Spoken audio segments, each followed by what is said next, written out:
कहानी की शुरुआत घने जंगल के बीच बने एक लकड़ी के घर से होती है। इस घर में 3 लोग रहते हैं, माँ नॉर्मा और उसके 2 बच्चे सैम और नोलन। इनका बाहरी दुनिया से कोई संपर्क नहीं है। असल में कुछ साल पहले दुनिया पर एक ईविल ने हमला किया था। उस हमले के बाद बहुत कम लोग ही जिंदा बचे। सालों बाद अब दुनिया पूरी तरह बदल चुकी है। नॉर्मा का कहना है कि वही ईविल उनके घर के आसपास रहता है।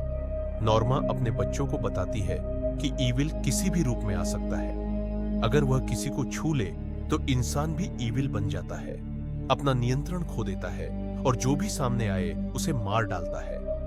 लेकिन ईविल उनके घर या उन लोगों को जो घर से जुड़े हैं नुकसान नहीं पहुंचा सकता। इसी वजह से जब वे घर से बाहर निकलते हैं तो उनकी बॉडी से एक रस्सी बंधी होती है जिसका दूसरा सिरा घर से जुड़ा रहता है। ईविल न तो उस रस्सी को काट सकता है और न ही रस्सी से बंधे इंसान को नुकसान पहुंचा सकता है। कई सालों से यही नियम चलता आ रहा है। परिवार रस्सी बांधकर जंगल में जाता और वहीं से शिकार करके गुजारा करता।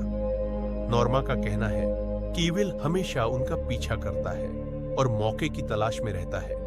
लेकिन बच्चों ने अब तक कभी ईविल को अपनी आंखों से नहीं देखा। इसीलिए नॉर्मा ने कुछ सख्त नियम बनाए हैं। हर शाम खाने से पहले वह बच्चों से ये नियम दोहराती है ताकि अगर कभी वह साथ न हो तो दोनों बच्चे जंगल में अकेले भी बच सके। इसके साथ ही वह डरावनी कहानियां सुनाती है ताकि बच्चों के दिलों में ईविल का डर हमेशा बना रहे और वे नियम न तोड़े।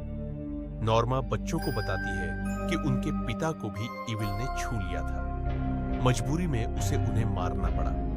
रात में जब सैम और नोलन सो जाते हैं तो नॉर्मा को बाहर से अजीब सी आवाजें सुनाई देती है। उसे लगता है कि कोई उसे बाहर बुला रहा है। जब वह दरवाजे के बाहर देखती है तो ईविल घर में घुसने की कोशिश करता है, लेकिन घर के अंदर आना उसके लिए नामुमकिन है। नॉर्मा अब इस बात की आदी हो चुकी है, इसलिए घबराती नहीं। सुबह होते ही वे जंगल में शिकार करने जाते हैं। जो भी हाथ लगता, कीड़े, सांप या मेंढक, वही उनका भोजन बनता।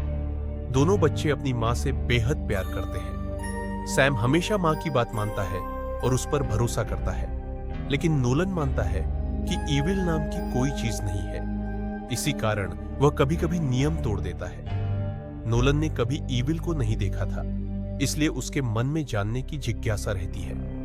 वह अक्सर माँ से कहता कि शायद सब कुछ बाहर सामान्य हो और हमें जाकर देखना चाहिए। लेकिन नॉर्मा कहती है कि यह सब ईविल का खेल है। वह तुम्हें मुझ पर शक करवाता है ताकि तुम बिना रस्सी बाहर जाओ और वह तुम्हारा शिकार कर सके। एक दिन शिकार करते हुए नोलन को पेड़ पर पंछी के अंडे मिलते हैं। जब वह एक अंडा उठाता है तो दूसरा अंडा नीचे गिर जाता है। उसकी रस्सी इतनी लंबी नहीं थी कि वह वहां तक पहुंच सके। अगर उसे अंडा चाहिए तो उसे रस्सी खोलनी पड़ेगी।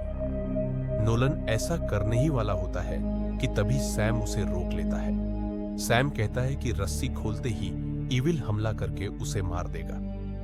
बेहतर है कि वे घर लौट जाए। वापस जाते हुए नोलन गुस्से में सैम की रस्सी पर पांव रख देता है, जिससे सैम फिसल कर नीचे गिर जाता है और उसकी रस्सी खुल जाती है।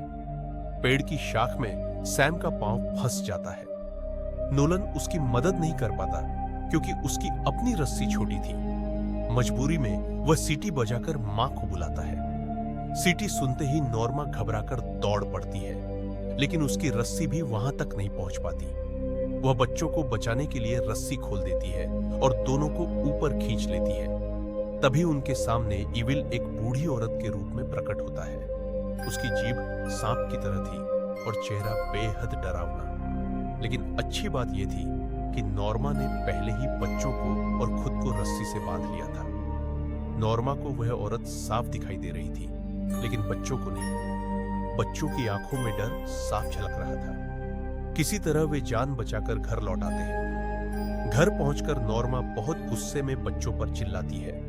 उसने घर में एक छोटा सा बेसमेंट बनाया हुआ था, जहां वह बच्चों को सजा के तौर पर बंद कर देती थी, ताकि अंधेरे में उन्हें डर लगे और उनके दिल में ईविल का खौफ हमेशा बना रहे। सैम पर रस्सी खुलने के बावजूद कुछ असर नहीं हुआ। इससे नोलन को और यकीन हो गया कि उनकी मां झूठ बोल रही है और इविल नाम की कोई चीज असल में है ही नहीं। एक दिन नोलन और नॉर्मा ग्रीन हाउस में सब्जियां उगा रहे थे। तभी नोलन अपनी मां की कमर पर सांप का टैटू देखता है। नॉर्मा बताती है कि उसे इविल अक्सर सांप की शक्ल में दिखाई देता है, इसलिए उसने यह टैटू बनवाया ताकि इविल उसे पहचान न सके। नोलन प्यार से मां को समझाने की कोशिश करता है और कहता है कि बाहर की दुनिया शायद बिल्कुल सुरक्षित हो। यह कैसे हो सकता है कि पूरी दुनिया में सिर्फ उनका घर ही बचा हो। लेकिन नॉर्मा उसे समझाती है कि उनका घर सुरक्षित है और यही उनकी सबसे बड़ी किस्मत है, वरना वे अब तक मर चुके होते। महीनों गुजरते जाते हैं। नोलन को अपनी मां की बातों पर भरोसा नहीं होता। अब खाना भी खत्म हो चुका है। मजबूरी में वे पेड़ों की पत्तियां और शाखें खाने लगते हैं। एक रात नोलन सैम से कहता है कि हमें यहां से निकलना होगा। बाहर कोई खतरा नहीं है, लेकिन सैम कहता है कि हम मां को अकेला नहीं छोड़ सकते। नोलन जवाब देता है कि अगर हम यहीं रहे तो भूख से मर जाएंगे। इससे अच्छा है कि हम बाहर निकलें और मां के लिए भी कुछ लेकर आइए। उन्हें पता नहीं था कि नॉर्मा उनकी सारी बातें बाहर खड़ी सुन रही थी। अगली सुबह नॉर्मा अपने बच्चों को एक पुराना कैमरा और कुछ तस्वीरें दिखाती है। इसके बाद वह बच्चों के साथ एक तस्वीर खींचवाती है, क्योंकि उसे भी लग रहा था कि अब उसके बच्चे उसे छोड़कर चले जाएंगे। नॉर्मा अपने बच्चों से कहती है कि हमारे पास अब खाने को कुछ भी नहीं बचा है, इसलिए हमें मजबूरी में अपने डॉग को मारना होगा। उसे मारकर हमें करीब 1 महीने का खाना मिल सकता है। लेकिन नोलन अपने डॉग टॉम से बहुत प्यार करता था और किसी भी तरह उसे बचाना चाहता था, इसलिए वह साफ इनकार कर देता है। तब नॉर्मा कहती है, मुझे तो लगता है तुम पर भी ईविल का असर होने लगा है। वही तुम्हें हमारे खिलाफ कर रहा है ताकि हमें अलग करके मार सके। लेकिन नोलन अपनी मां की बात नहीं मानता। नॉर्मा टॉम को लेकर ग्रीन हाउस में जाती है और क्रॉसबो से उसे मारने ही वाली होती है कि तभी नोलन पहुंचकर दरवाजा बाहर से बंद कर देता है। वह मां से कहता है, मैं आपको ऐसा नहीं करने दूंगा। यहां कोई ईविल नहीं है, आपको इस बात को मानना होगा। तभी नोलन नॉर्मा की रस्सी काट देता है। अचानक ईविल उसकी मां के रूप में सामने आ जाता है और धीरे धीरे उसकी तरफ बढ़ने लगता है। नॉर्मा ईविल के हाथों मरकर खुद ईविल नहीं बनना चाहती, इसलिए शीशा तोड़कर अपनी गर्दन काट लेती है और वहीं उसकी मौत हो जाती है। सैम ये देखता है कि नोलन ने मां की रस्सी काट दी थी। वह भागकर मां की तरफ जाता है, लेकिन तब तक बहुत देर हो चुकी थी। सैम अपनी मां को मरा हुआ देखकर टूट जाता है और बहुत रोता है। नोलन को भी अब समझ आता है कि उससे बहुत बड़ी गलती हो गई है। अब उसे भी यकीन हो जाता है कि ईविल सच में है और बहुत खतरनाक है। मां की मौत के बाद सैम बीमार पड़ जाता है, क्योंकि अब उनका ख्याल रखने वाला कोई नहीं था। खाना भी खत्म हो चुका था, यानी जिंदा रहना और मुश्किल हो गया था। एक दिन सैम की तबीयत खराब होने पर नोलन अकेले ही शिकार के लिए जंगल में निकलता है। तभी उसे एक रोड दिखाई देती है। वह मदद के लिए चिल्लाता है, लेकिन काफी देर तक कोई नहीं आता। निराश होकर जब वह घर लौट रहा होता है, तभी एक आदमी उसके पास आता है और कहता है, मैं रोड से गुजर रहा था, तुम्हारी आवाज सुनी, क्या तुम ठीक हो? नोलन को लगता है ये ईविल ही है जो आदमी के रूप में उसे धोखा देना चाहता है। तभी बीमार हालत में सैम क्रॉसबो लेकर आता है और उस आदमी पर तान देता है। आदमी समझाता है कि वह सिर्फ मदद करने आया है, लेकिन जैसे ही वह जाने लगता है, सैम उस पर क्रॉसबो चला देता है। आदमी गंभीर रूप से घायल होकर जंगल में घसीटता हुआ चला जाता है। नोलन उसके पास पड़ा बैग देख लेता है और उसका पीछा करता है। आदमी आखिरी सांसें लेते लेते मदद के लिए कॉल कर देता है। नोलन उसका बैग लेकर घर लौट आता है, जिसमें खाने का सामान होता है। उन्हें एहसास होता है कि उन्होंने एक बेगुनाह इंसान को मार दिया है। काफी दिनों बाद खाना मिलने से दोनों टूट पड़ते हैं। उसी रात उन्हें एक बच्ची की आवाज सुनाई देती है। बच्ची कहती है कि उसके डैड मदद के लिए जंगल में आए थे, लेकिन अभी तक लौटे नहीं। सैम सच बताता है कि उसने उन्हें ईविल समझकर मार दिया। यह सुन बच्ची डरकर भाग जाती है और सैम उसका पीछा करता है, लेकिन जल्द ही उसे एहसास होता है कि वह जंगल में अकेला है। और अचानक उसे ईविल दिखने लगता है।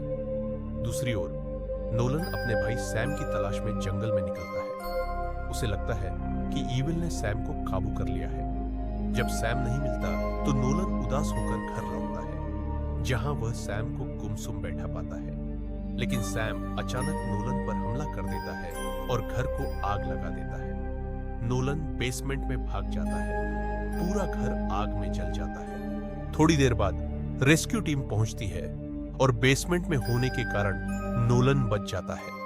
अब सच सामने आता है, दुनिया बिल्कुल सामान्य थी। नॉर्मा ने ही बच्चों को कैद कर रखा था। जंगल में उनका पुराना कैमरा मिलता है, जिसमें सैम की एक तस्वीर में उसके कंधे पर ईविल का हाथ दिखता है। इससे साफ हो जाता है कि ईविल सचमुच मौजूद था, लेकिन सिर्फ उनकी फैमिली के साथ। नॉर्मा उन्हें दुनिया से दूर इसलिए रखती थी ताकि ईविल बाहरी दुनिया में फैल न सके। लेकिन अब सैम के साथ ईविल भी बाहर निकल चुका था, यानी खतरा पूरी दुनिया पर मंडरा रहा था। यहीं पर मूवी खत्म हो जाती है।